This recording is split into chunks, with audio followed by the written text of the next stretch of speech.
Imagine a world where kindness is the ego's armor, where the greatest cruelties wear the mask of good intentions, where morality becomes a shield, not for justice, but for cowardice.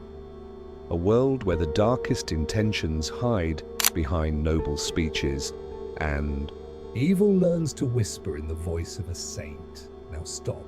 Look around. Do we really live in a just society? Or has evil simply learned how to dress in virtue, smile on the covers of magazines, sneak into social media speeches, campaigns, slogans, and sermons that preach love while quietly feeding fear? That's the provocation guiding our journey today. A philosophical dive into the minds of two of history's most unsettling thinkers, Arthur Schopenhauer and Friedrich Nietzsche. Together, they reveal a disturbing paradox. The more a society brags about its morality, the more it hides its darkness. Beneath the carpet of convenience, hypocrisy, and social convention. So get ready to question everything you thought you knew about virtue. Because maybe, just maybe, the virtue we admire the most is nothing more than a veil keeping us from seeing who we truly are. Schopenhauer was a sharp observer of human nature. To him, much of our morality is just a social construct, a comfortable illusion that gives us a sense of superiority while numbing our conscience. He believed that most people act out of self-interest. Morality, in that sense, becomes theater, a performance. Not because it's right, but because it looks right, because we fear punishment or crave praise. Society demands virtue on the surface, not authenticity of spirit. For Schopenhauer, the only truly genuine moral force is compassion. Not the one you post online, but the silent one. The kind that doesn't seek attention, doesn't want a reward, often sacrifices without even hearing a thank you. And because of that, it's rarely celebrated because the world doesn't reward selflessness when it stays in the dark. Collective morality then becomes a trap, a pattern we follow without thought. Rules we repeat without understanding. It's herd morality, obedient, predictable, and often blind to the suffering it causes. But the most dangerous part of collective morality is the relief it provides. Relief from conscience, relief from doubt, relief from the burden of thinking for ourselves. In that comfort, we lose our ability to judge critically. We let others define right and wrong, and so evil quietly operates with a stamp of social approval. Nietzsche, on the other hand, was even more radical. He didn't just question morality, he saw it as a deep inversion of human values, a mutation born from pain, resentment, and repression. He believed Judeo-Christian morality and much of Western ethics was not progress, but decay, a system that replaced strength, courage, and personal excellence with submission, obedience, and passivity, all in the name of what we now call goodness. But for Nietzsche, the good man wasn't good because he was virtuous. He was good because he was afraid of life, afraid of risk, afraid of himself. He transformed his inability to act into moral superiority. That's where resentment is born, when someone who cannot win tries to moralize someone else's victory. And so, virtue becomes a weapon, a moral blackmail, a dogma. The good man becomes the judge, the enforcer of rules, the enemy of difference. And most of all, he doesn't want freedom, he wants safety. He demands rigid rules, fixed codes, and systems that punish anyone who dares to step outside the line, because deep down, he can't stand the idea of someone being what he himself never dared to be. Nietzsche challenges us to be skeptical of excessive goodness, to question the virtue that shouts too loud, because wherever there's too much moralism, there's always a shadow trying to hide. Nietzsche saw the world through the lens of vital force, the will to power, the desire to expand, create, overcome, to say yes to life in all its chaos and beauty. But when that force is repressed by fear, by dogma, by moralism, it twists, it rots, it becomes resentment. The resentful don't admit their desire, they don't own their envy. Instead, they moralize it, they demonize what they secretly wish they could be. Resentment is the poison of the weak. It doesn't fight with strength, it fights with guilt. It doesn't win battles, it infects the narrative. This is the evil that hides behind the mask of virtue, the one that calls itself just, but is driven by jealousy. The one that doesn't have the courage to reveal itself, so it hides behind goodness to condemn others. The outraged judge, the moral critic, the preacher of political correctness, who hides hatred behind socially acceptable gestures. Nietzsche said, "Good is what enhances life. Evil is what represses it." Simple. and terrifying. To understand resentment is to understand how evil spreads, not through brutality, but through corrupted morality. The resentful want the world to mirror their limitations, and when it doesn't, they try to destroy everything that reflects what they lack. Not out of justice, but out of silent revenge. Back to Schopenhauer, and his vision becomes even more uncomfortable. To him, humans are driven, most of the time, by egoism, but it's clever, it wears masks, and perhaps its most dangerous mask is kindness. How many times have you been kind just to avoid guilt? Helped someone just to be admired? Forgiven loudly but kept the grudge quietly burning?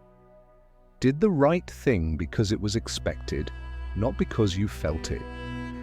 Schopenhauer invites us to peel back these hidden layers of morality, not to destroy ethics, but to expose self-deception. Much of what we call kindness is actually narcissistic investment, an unconscious play that keeps our self-image polished while avoiding the discomfort of confronting our shadow.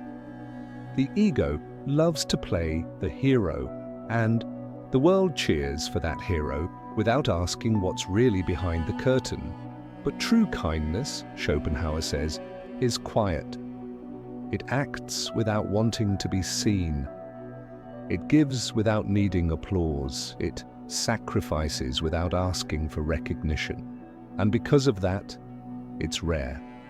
In a world that demands to be seen, validated, and liked, true compassion hides and often gets mistaken for weakness. Meanwhile, the ego dressed in virtue takes center stage, feeding a system where goodness is measured by appearance, not essence. This is the tragedy. Kindness becomes a shield for the ego, and the ego, well trained, learns to do harm without ever feeling like it did wrong. Because the intention was good, because it was trying to help, because it was doing the right thing, even if deep down it was just protecting its image.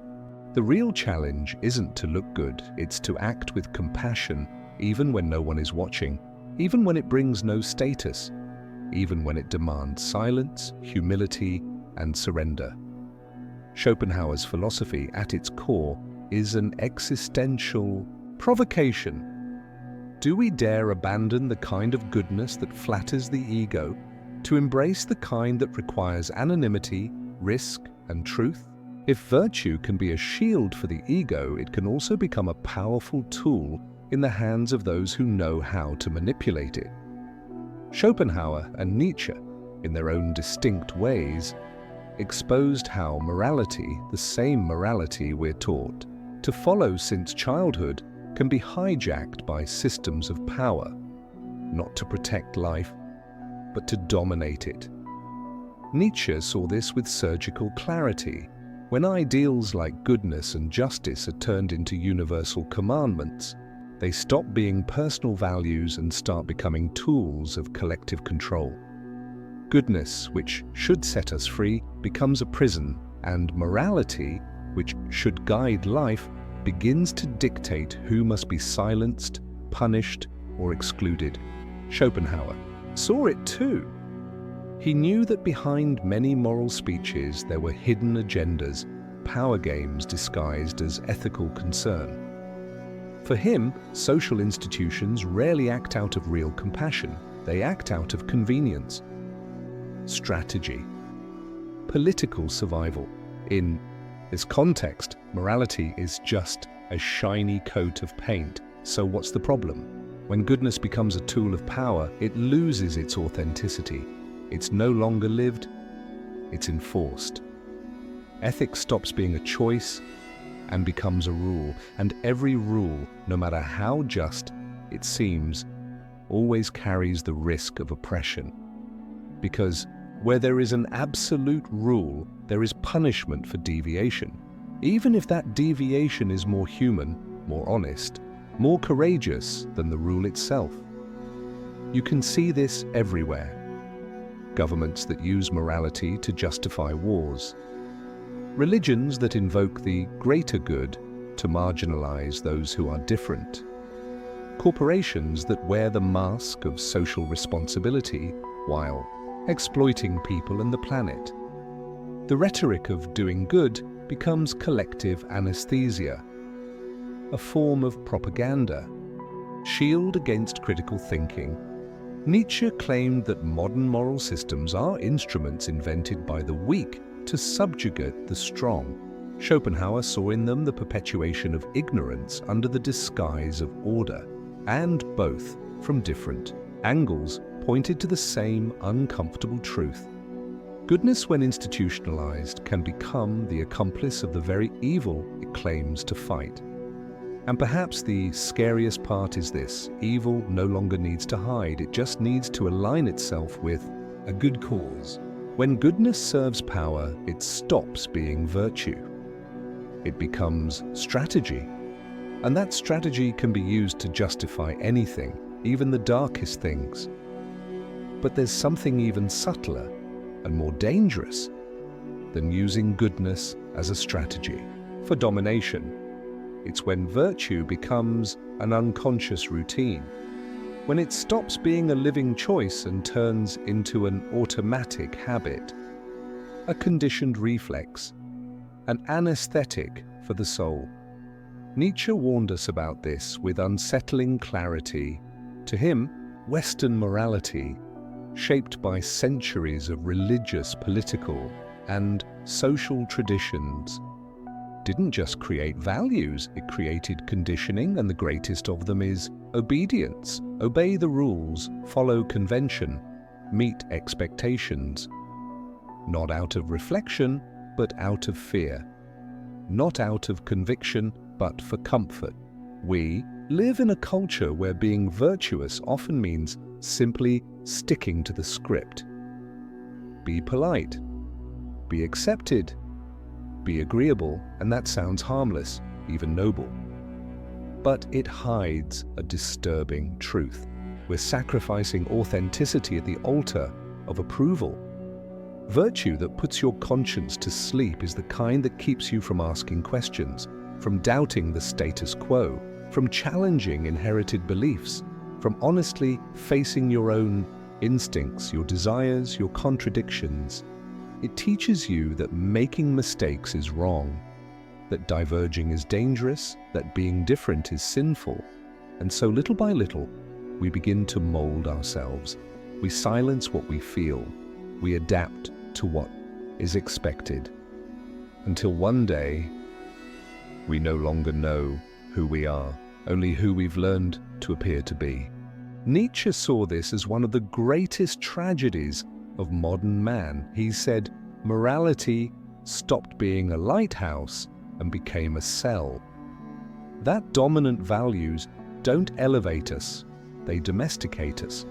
And the worst part, they do it with our consent because it's easier to follow the known path than to face the abyss of thinking for ourselves. This sleepy morality and this good behavior that repeats without reflection is the perfect soil where evil grows in disguise.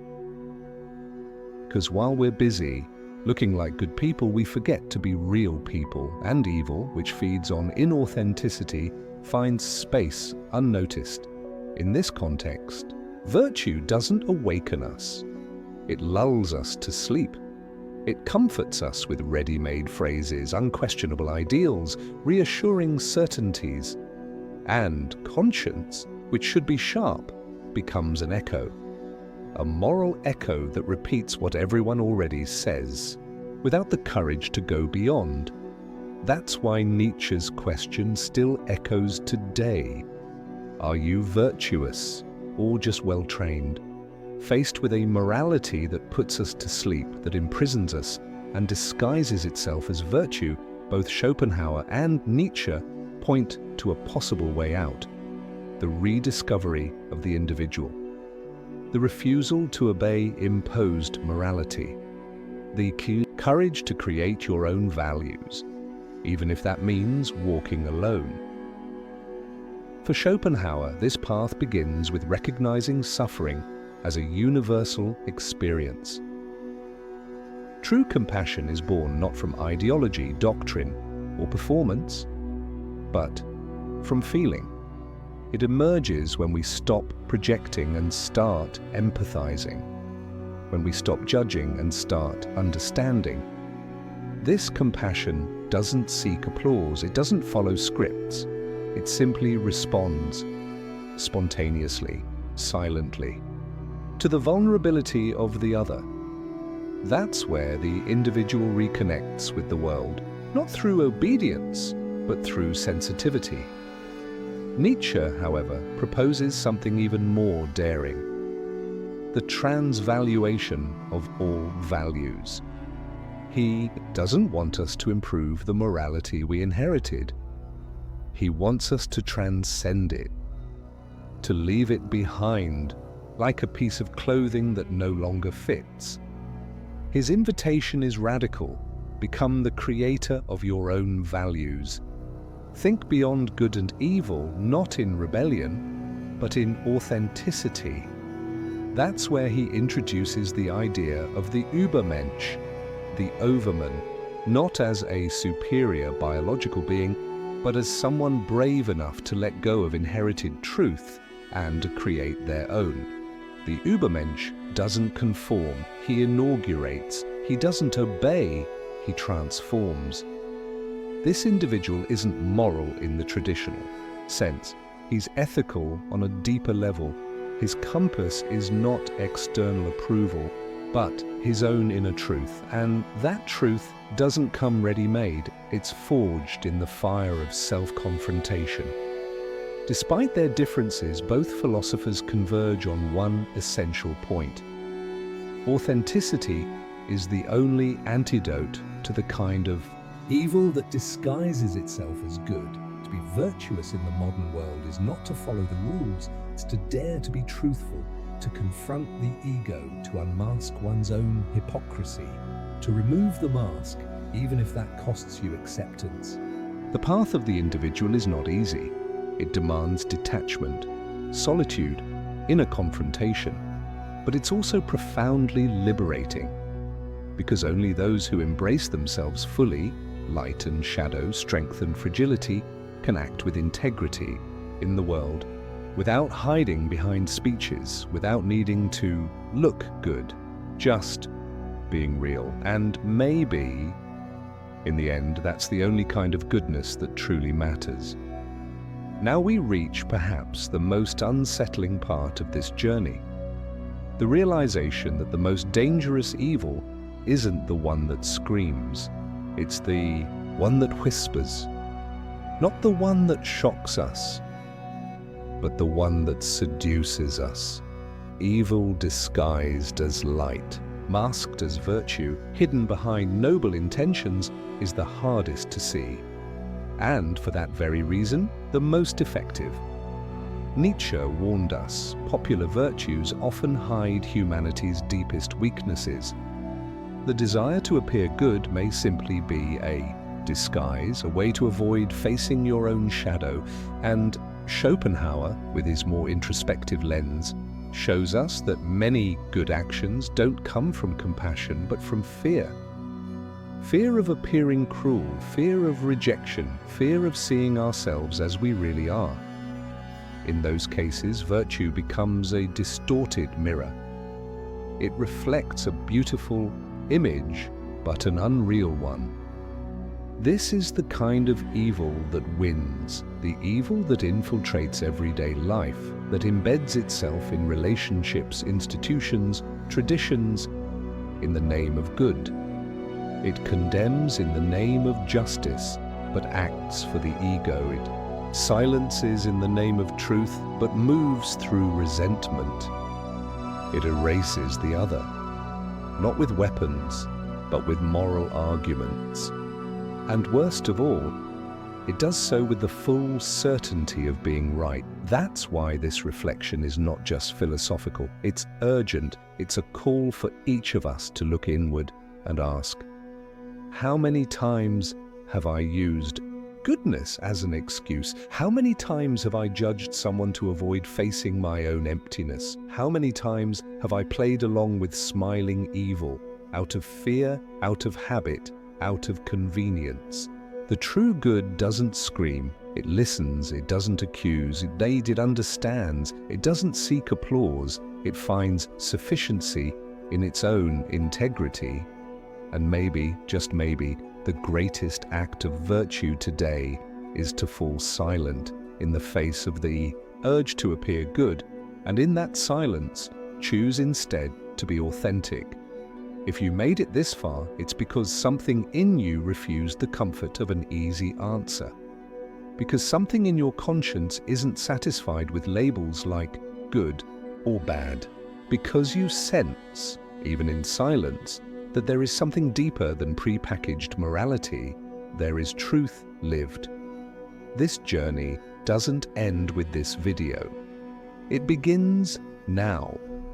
It begins when you turn off the screen and look inward with a kind of honesty the world doesn't require, but your soul demands.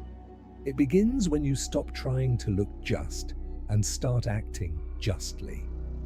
When you stop repeating speeches and begin listening to your own conscience. Nietzsche said, "Become who you are." And Schopenhauer reminded us, true ethics is silent, anonymous, and intimate. Separated by style and era, they converge in a single cry. Wake up. Leave the surface. Question everything. Have the courage to be. If this video stirred something in you, like it, share it, and subscribe to the channel. Not to boost metric, but to help us keep this space alive. A space where thought isn't domesticated and philosophy isn't decorative, it's action. And if you want to go even deeper, click the video now showing on screen. In it, we explore how the need for acceptance might be disconnecting you from your true strength, a strength that doesn't shout, doesn't impose, and doesn't need to justify itself, because it's born from the integrity of someone who chose to be whole. We'll see you there. And remember, being virtuous is not following the crowd. It's having the courage to follow yourself.